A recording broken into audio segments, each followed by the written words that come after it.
के कारण उसके पैर जलने लगते हैं। आह, ये छत भी कितनी गर्म हो गई है। ऐसा लग रहा है जैसे धूप में नहीं बल्कि अंगारों पर खड़ी हूँ। सारा काम खत्म करने के बाद अपने कमरे में जाती है और पंखा और एसी ऑन करके बिस्तर पर बैठ जाती है। आहा, कितना आराम मिल रहा है अब। लेकिन तभी उसकी सास वहां आती है और पंखा और एसी बंद कर देती है।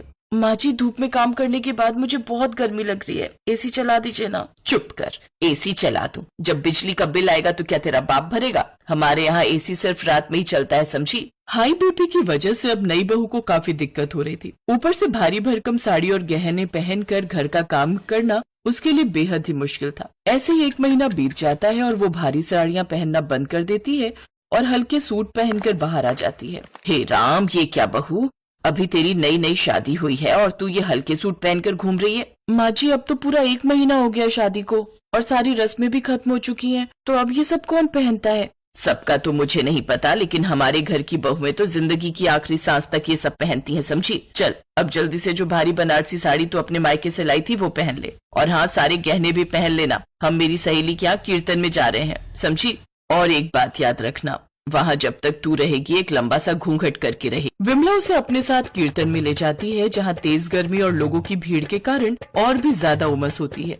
ऊपर से सब नई बहू को बीच में बिठा देते हैं, लंबा घूंघट डलवाए। लेकिन इतनी गर्मी के कारण गीतांजलि का बीपी बढ़ने लगता है और उसके सर में तेज दर्द होने लगता है। माँ जी, हम घर कब चलेंगे? मेरे सर में दर्द हो रहा है। चुप कर तू, अब क्या तेरे सर दर्द के कारण मैं ये कीर्तन बीच में छोड़कर चल पड़ूं? चुपचाप बैठ जा, समापन होने पर ही चलेंगे। कीर्तन के बाद वो दोनों शाम को घर वापस लौट आती हैं और गीतांजलि अपने कमरे में एसी ऑन करके लेट जाती है। लाख लाख शुक्र है भगवान का जो रात हो गई, अब तो कम से कम एसी में सोने को मिलेगा। बहू जैसे ही अपने कमरे का एसी ऑन करके लेटती है, वैसे ही उसकी सास वहाँ आकर एसी ऑफ कर देती है। अब क्या हुआ माँ जी? आपने ही तो कहा था रात में चला लेना।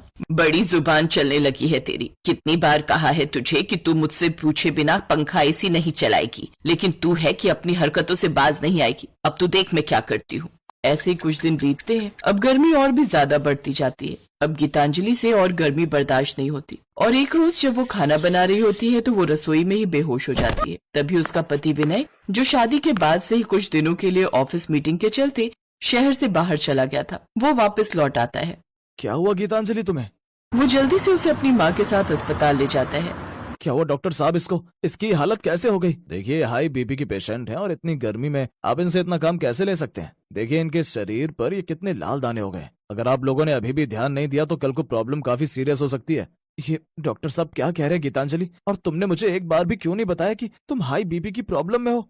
मैं बहू हूँ ना, तो मेरा तो फर्ज है सारे काम करने, लेकिन हाई बीपी की वजह से मुझे बार बार गर्मी लग रही थी। मैं बार बार माँ जी से कह रही थी कि मुझे गर्मी की वजह से दिक्कत हो रही है, लेकिन उन्होंने एक नहीं सुनी और वो इतनी गर्मी में भी मुझसे काम करवाती रही। अपनी बहू की पीड़ा सुनकर और उसकी हालत देख विमला को अपनी गलती का एहसास हो जाता है और वो गीतांजलि से अपने किए की माफी मांगती है। मुझे माफ कर दो बहू, मुझे नहीं पता था कि तुझे गर्मी से इतनी दिक्कत है, वरना मैं कभी ऐसा नहीं करती। विमला हाथ जोड़कर गीतांजलि से माफी मांगती है और अब वो घर आकर भी उसे एसी में ही रखती। यहाँ तक कि उसकी सहूलियत के लिए उसने किचन में भी एक एसी लगवा दिया, साथ ही उसके लिए वॉशिंग मशीन भी ले आती है। अब बहू भारी साड़ियाँ पहनना भी छोड़ देती है, जिस वजह से अब गीतांजलि को कोई दिक्कत नहीं होती।